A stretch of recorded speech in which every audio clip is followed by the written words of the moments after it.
What is up, guys? Zan from the Zan Madden YouTube channel. Today's video, we're going to be taking a look at a play in the Kansas City Chiefs offensive playbook. Now, I know what you're saying. Zan, everything you do is out of Kansas City. Yes, and that's for a good reason. I think that RPOs are obviously a staple of this game if you want to run the ball. Read and React AI does not exist on RPOs, and the Chiefs playbook is arguably the best, if not top two, of the best RPO shotgun-based offenses in the game. But the play we're going to be breaking down today is known as Dagger Sit, and this play is an automatic one-play touchdown against cover 3 or cover 4, and it's going to give purple zones a lot of hell as well due to the alignment of our formation. You guys are not going to be able to play match against this play. You're going to have to play zone or drop zone on this, and this is going to be able to clear 30-yard blues as well. So let's go ahead and get right into it. This is a phenomenal tip.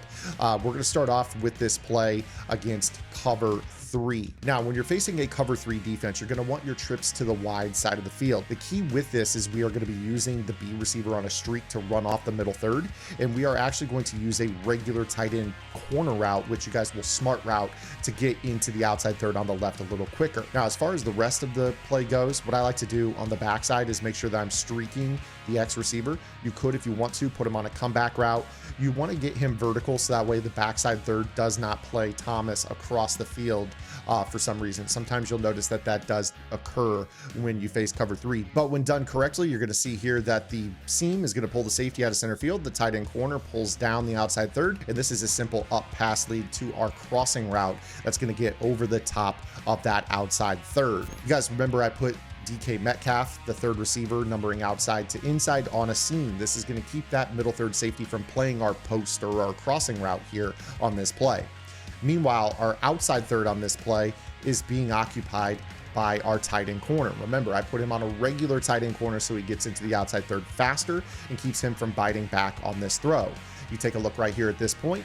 We have our crossing route with a depth of about 3 to 4 extra steps behind this outside third. He's not going to be able to recover on this throw over the top of his head, and this is going to be an easy rack catch into the end zone for a one-play touchdown. I prefer this to the short side of the field, the tight end to the short side of the field. But just to show you, this is what the play looks like when you run it with the trips to the short side of the field. You're going to see here that the crossing route is going to try to get into that void. You still can throw it up over the top. For me, trips to the wide side is better because you don't really need to be with your numbers to the short side like you would in compression to get a corner route open. As you know, like trips is going to be better when you can send any of your inside slot receivers to the corner. So that's kind of an added benefit of this. Obviously, if you run the play kind of like this is not going to get that third off of the Y receiver here. You're going to see here that he potentially can get open over the top, but you're going to see that there is an opportunity for that guy to break on the throw, maybe cause a knockout if they have a knockout ability on this. But nonetheless, you do see that I guess you could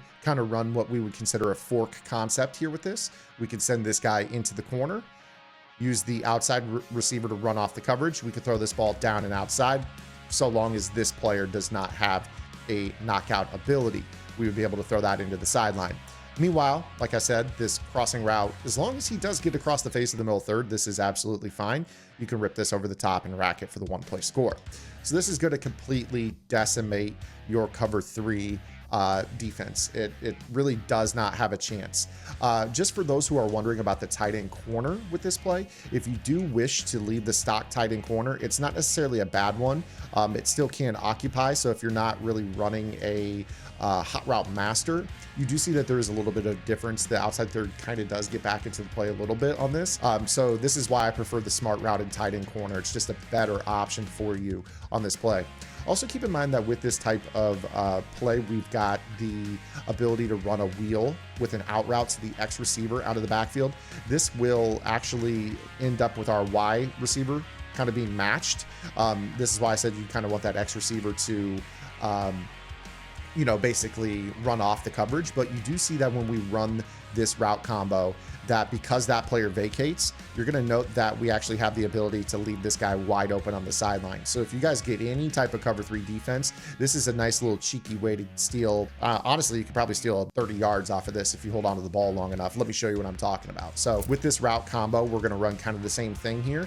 And I'm just going to sit on this ball and wait for X. And you're just going to wait. And now you throw him up the field, rack it. And, one juke move can be a house call, as you guys know in this game. So that is how we completely decimate the cover 3 base defense. Now, before we get into cover 4, if you guys are enjoying today's video, make sure you guys hit the subscribe button, hit that notification bell so you're notified of all the uploads here on the YouTube channel. And also make sure you guys check out the shorts. I do a lot of short form content, giving you guys really important tips that can help you guys out in less than a minute. How to block blitzes, how to set up blitzes, coverage combos, formations you may or may not be thinking about. There's something that I think can help you guys out in addition to this long form content. All right, now let's go ahead and talk about cover 4. Cover 4 is going to take a little bit longer to beat than cover 3, but it is still basically going to be the same route combo.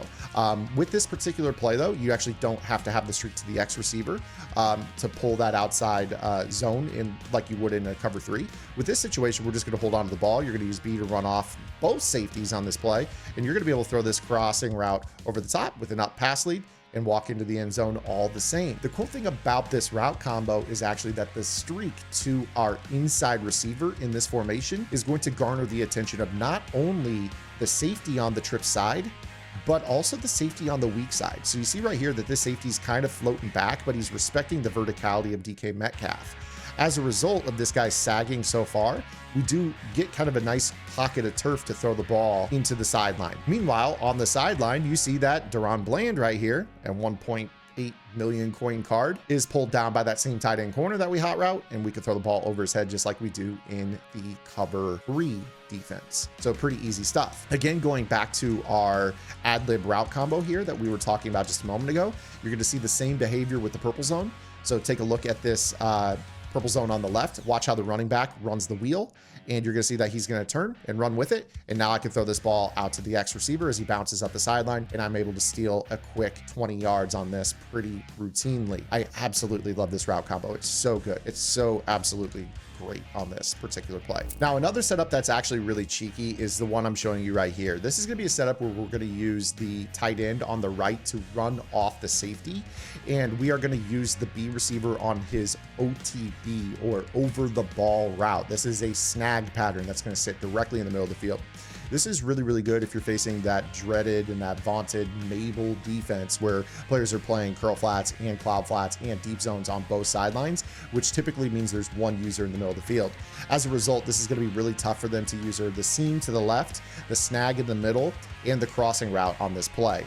You will oftentimes have some issues with the outside corner on the right having no one to guard, which means he can get back into the play and potentially guard that crossing route if he has a knockout. But what I really like about this is the ability for us to throw kind of a down pass lead and click on and go grab this ball with this crossing route. So this is kind of your crossing route meta from trips that you guys can apply into this if you're not really throwing this for a one-play touchdown. Meanwhile, on this play, you do, again, if you were to imagine this being the user, have this potential to maybe throw this over the ball route if that user is biting to the left. If the user is sitting in the middle of the field, you're going to have this seam that's going to cut up, and you're going to have this as a pass behind the linebackers and in front of the safeties. This is a little bit tougher throw, but it is something that you can run. I'll go ahead and show you what this looks like here. So again, with this, you'll probably run something kind of similar to this or like this.